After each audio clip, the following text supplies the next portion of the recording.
निवृत्ती pointers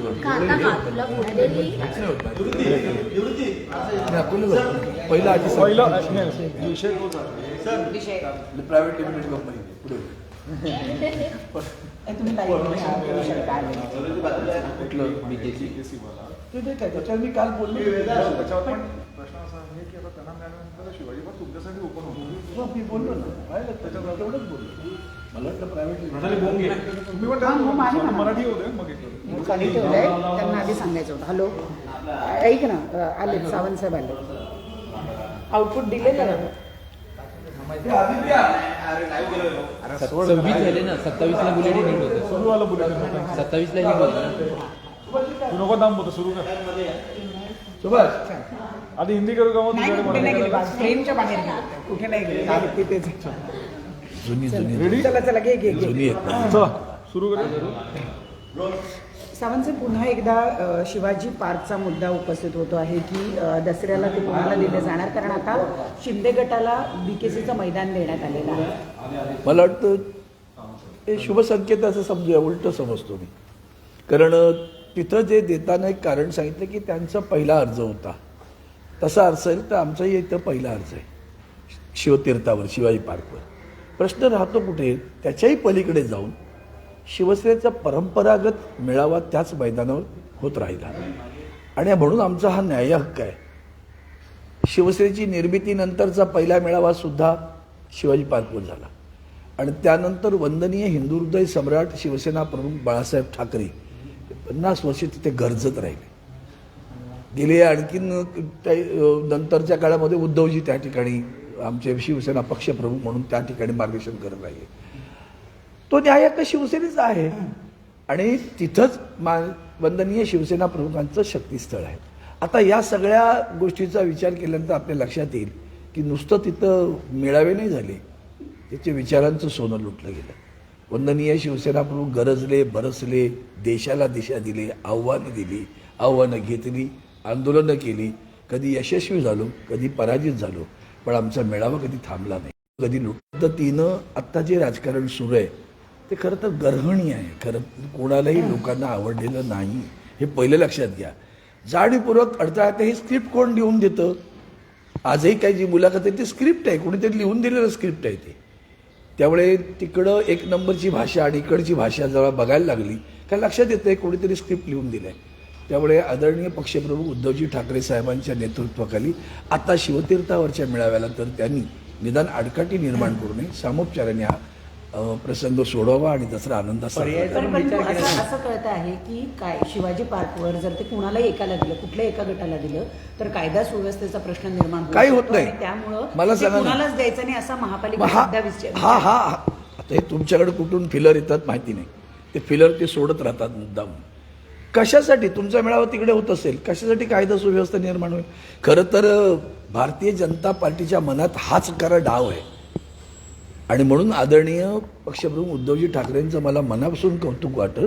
खरा आमचा स्थायी भाव होतो शिवसेनेचा रिॲक्शनचा, पण त्यांनी ज्या संयमानं सगळा काळ मधला घेतलेला तो पाहिल्यानंतर तुमच्या लक्षात येईल की जाणीवपूर्वक तिकडनं असाच प्रसंग व्हावा आणि मग दोन आजी माझी शिवसैनिकच लढतील आणि भारतीय जनता पार्टी मात्र पाहत राहील असं एक चित्र आहे. तुम्ही ज्या भाषा हे जे कोणी गेलेत गटात त्या गटामध्ये गेलेल्या लोकांची भाषा पहा. चुन के मारेंगे, तंगड्या तोडून टाकू, त्यांच्या नेत्यांच्या भाषा जमीन पर लाएंगे, पटक देंगे, ही भाषा पाहिल्यानंतर ते अजूनही इन्स्टिगेट करणं ज्याला म्हणतो आपण, चेतावणी देण्याचा प्रयत्न करतायत. त्यांना ते हवं आहे. आणि आदरणीय उद्धवजी ठाकरे साहेब मुख्यमंत्री असताना सुद्धा देशामध्ये अनेक ठिकाणी दंगे झाले, महाराष्ट्रात नाही झालं, लक्षात घ्या. सर्वांना घेऊन समोर जाणार आहेत आणि दंगा हा विषयाने विचारांचं सोनं. जेव्हा मी शब्द वापरतो तेव्हा त्या शब्दांचे अर्थ आपल्याला कळले पाहिजेत. मला पर्यायाचा विषयच येत नाही आमच्या मनापुढे. पर्याय कसला विषय येतो? पर्याय एकच, छत्रपती शिवाजी महाराजांच्या पुतळ्यानजीक त्या छत्रपती शिवाजी महाराज मैदान शिवाजी पार्कवर शिवसेनेचा दसरा मेळावा तिथंच साजरा होईल. पण मग काल खासदार राहुल शेवाळे असं म्हणाले की जर शिवाजी पार्कवरून सोनिया गांधी आणि शरद पवार यांचे विचार दिले गेले तर तो बाळासाहेबांचा अपमान मला असेल, बाळासाहेबांच्या इतके विचारांचा विद्वान ते अपमान कधी झाले विचारा ना. त्यांना ही विद्वा ही स्क्रिप्ट कोण लिहून देतं विचारा आधी. एवढी अक्कल कधी आली? तुमचा जन्म कधी झाला शिवसेनेत? मला सांगा, बाळासाहेबांचा विचार शिवसेनेनं कुठे सोडलेला? हे जे सगळे 40 आहेत ना, त्या प्रत्येकाला सांगतो, त्यांनी लिहून द्यावं हिंदुत्व म्हणजे काय, ह्याचे 4 ओळी लिहून दाखवा. आणि ते आम्ही कुठे सोडले तेही दाखवा. उलट तुम्ही किती ठिकाणी घाण ठेवले सगळं अक्कलेसहित. आणि तुमच्या ज्या भारतीय जनता पार्टीवर कधी मराठी, मग काढतो किती नगरसेवक आहेत काढा अमराठी, किती आमदार अमराठी आहेत ते काढा, मग कळेल ना. म्हणजे तिथे अंगावर आल्यावर मग इकडे सरकवायचं काहीतरी. मग ह्या सगळ्या गोष्टी लोकांना भ्रम निर्माण करण्यासाठी केल्या जात आहेत. हिंदुत्व कधी सोडलं नाही. आघाडीत असताना आदरणीय उद्धवजी पहिले म्हणजे सरकार स्थापनेच्या अगोदर अयोध्येला गेले.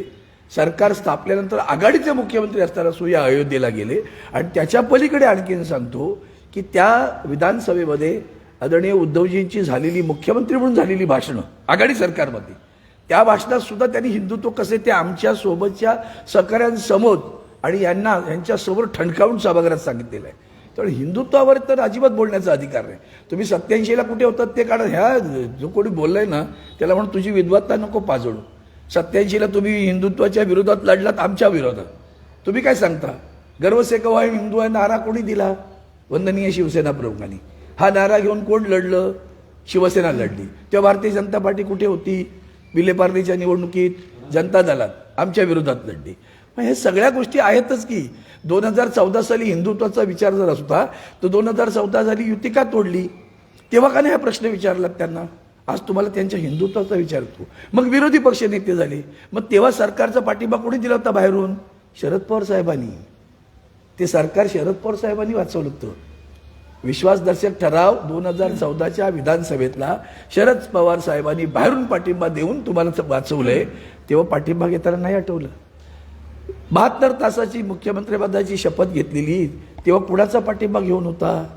तेव्हा शरद पवार साहेबांचं सहकार्य घेतलं ते नाही आठवलं. अजित पवार साहेब तुमच्यासमोर येऊन उपमुख्यमंत्रीपदाची शपथ घेतली ते नाही आठवत. ही विद्वान माणसं आम्हाला सांगणार, ज्यांना हे आठवत नाही ती माणसं. त्यामुळे हिंदुत्व शिवसेनेने कधी सोडलं नाही. ते सर्वसमावेश होतं. ते घृणेवर नाही आहे, ते राष्ट्रनिष्ठेवर उभं आहे. हे पहिलं लक्षात ठेवलं पाहिजे. सर, एक आत्ताच बातमी येते 24 तासात मुंबई महापालिका फैसला देणार आहे की नेमका दसरा मेळावा कोणाचा होणार. विधी व न्याय विभागाचा सल्ला मागितला होता आणि त्याचा आता अहवाल आयुक्तांकडे सोपला जाणार असल्याची माहिती आहे. हे सगळे कटकारस्थान करण्यातच आयुष्यात घालवलं त्यांनी. कपटकारस्थानी वरती बसलेत. ते कपटकारस्थानांचे हे सगळे इथे बसलेत. तुम्ही सर्व माध्यमांना माझी हात जोडून विनंती आता 2 गोष्टी सांगतो. एक गोष्ट देशाच्या संविधानावर होत असलेला हल्ला, त्या संदर्भात माजी मुख्य न्यायाधीश रामण्णा साहेब सतत बोलत आले. जाताना सॉरी म्हणाले. बरं ते का म्हणाले एकदा कधीतरी शोधपत्रिकेत ते काढा. आणि दुसरे मुख्य न्यायाधीश गोगोई साहेब ते जेव्हा म्हणाले की मी सुप्रीम कोर्टात जाणार नाही, ते खासदार झाले त्यांचे, कारण मला न्याय मिळेल अशी अपेक्षा वाटत नाही. तेव्हा न्यायव्यवस्था संविधानातली एक स्तंभ येतो. न्यायमंडळ म्हणजे कायदा करणारं मंडळ, कायदे मंडळ, मग ब्युरोक्रॅट्स किंवा जे एक्झिक्युटिव्ह कार्यकारी मंडळ, मग न्यायव्यवस्था आणि माध्यमं, ही 4ही हालत आहेत सध्या. सत्य लपवू नका. आज एका शेतकऱ्यांनी आत्महत्या केल्या. तुम्ही तुमच्या माझ्यामध्ये दंग आहात, आम्हाला हमीभाव मिळत नाही म्हणून ते शेतकरी आत्महत्या केली. हे सगळे प्रश्न त्याला कसं भरकटावायचं यासाठी हे सगळे उद्योग चाललेले असतात. अपयश झाकायचं आहे, अपयश झाकण्यासाठी चाललेले हे उद्योग आहेत. आपण शिष्टमंडळ भेटणार आहात या सगळ्या? मला वाटतं आमचं शिष्टमंडळ एकदा भेटून आले, भेटू. तयारी आहे असं पहिला प्रश्न असं आहे बघा, कोर्टात कधी जायचं? त्यांनी नाकारलं तर जाऊ ना. आम्ही नाकारलं असताना कोर्टात जाऊन काय करू? कोर्ट म्हणेल तुम्हाला नाकारलंय का? नाही ना, नाकारू दे ना, मग बघू. ग्रामपंचायतीचे निकाल सध्या हाती येत आहेत आणि कशाचे? ग्रामपंचायत सरपंच पदाचे, आणि अनेक ठिकाणी शिवसेनेला यश येताना सुद्धा दिसतं. मला मुळात सांगायचंय, ग्रामपंचायतीची निवडणूक ही मुळात कुठल्याही पक्ष चिन्हावर होत नाही, पहिलं समजून घ्या. एक तर विकाऊ आणि खरेदीदार असे 2 जण बसले आहेत. बाजारात काही विकाऊ लोक रस्त्यात उभी आहेत आणि खरेदीदार उभे आहेत एका चेंबरमध्ये. ते रोज फोन करतात, येतोच का रे? हा भाव आहे, बोल, ह्या भाव मिळाला तर ये.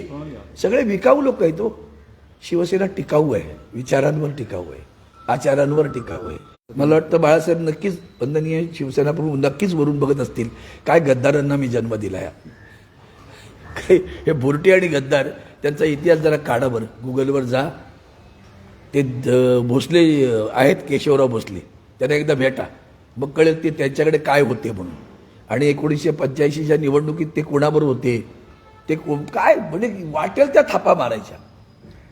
52 वर्ष शिवसेना, 32 वर्ष सत्तेवर आहे तेच पण सांग ना. म्हणजे मी विधान परिषदेचा आमदार होतो 1996ला. माझी टर्म संपता संपता हे राष्ट्रवादीच्या मागे लागलेले पवार साहेबांना भेटण्याचा प्रयत्न करत होते. भास्कर जाधव तेव्हा राष्ट्रवादीचे अध्यक्ष होते, जाऊन विचारून घ्या त्यांना. पवार साहेबांच्या गाडीतनं फिरत होते. बाबासाहेब कुपेकर हे विधानसभेचे अध्यक्ष होते. सुदैवानं थोडीशी वाचनाची थोडी आवड आहे, त्यामुळे माझे त्यांचे संवाद व्हायचे. वाचलं तर त्यावेळेला ते नेहमी असं म्हणायचे, तुला माहिती आहे का, तो रामदास कदम आमच्याकडे येतोय. मग हे सगळं चालू होतं ना तुमचं. तुम्ही कसले निष्ठावंत, तुम्ही तेव्हाही प्रयत्न केला. आणि म्हणून खरं तर तुम्हाला दापोली आणि खेडमध्ये लोकांनी हरवले. विरोधी पक्ष नेते होता, मंत्री होता, सत्तेत असताना गृहराज्यमंत्री पहिल्या 96ला होता, मग नंतर प्रदूषण नियंत्रण महामंडळ, ते प्रदूषणच आहे करणारे लोक आहेत. ही माणसं जेव्हा मला माध्यमांनी अशा कशा कशा गोष्टींना आता प्राधान्य द्यावं मला कळत नाही. ज्यांना चरित्र नाही, ज्यांना विचारा ना तुम्ही कुठे राहत होता, त्यांचा क्रिमिनल रिपोर्ट, शिवराव भोसलेंसोबत असतानाचा क्रिमिनल रिपोर्ट काढा. जसा देवेंद्रजी फडणवीसांनी विधानसभेमध्ये नारायण राणे काँग्रेसमध्ये असताना रिपोर्ट काढला होता, हे बघा तुमच्यावरची कलम, आता ह्यांची दाखवा. आता सध्या असंच झालेलं आहे. भारतीय जनता पार्टी म्हणजे सगळे पावन होतात तिथे गेले, गंगेत बुडाल्यासारखं झाले. त्या पद्धतीनं त्यांच्याकडे त्यांचा वापर, गैरवापर सत्ताधारी मंडळी करतायत. हिंदी करायचं कोण आहे भाई? त्या आज काहीतरी मुलाखतीत म्हणाले वाटतं. आणि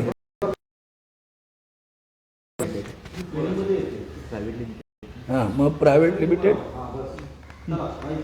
रश्मी ठाकरे पण याच्यावर मंचावर येतात, त्याबद्दल पण रामदास कदमांनी आक्षेप घेतलेला की राजकीय कधी आल्या विचारे. खरं तर महासाहेबांसकट वहिनी रश्मी वहिनी भोरट्यांची आणि गद्दारांची नाही बरं.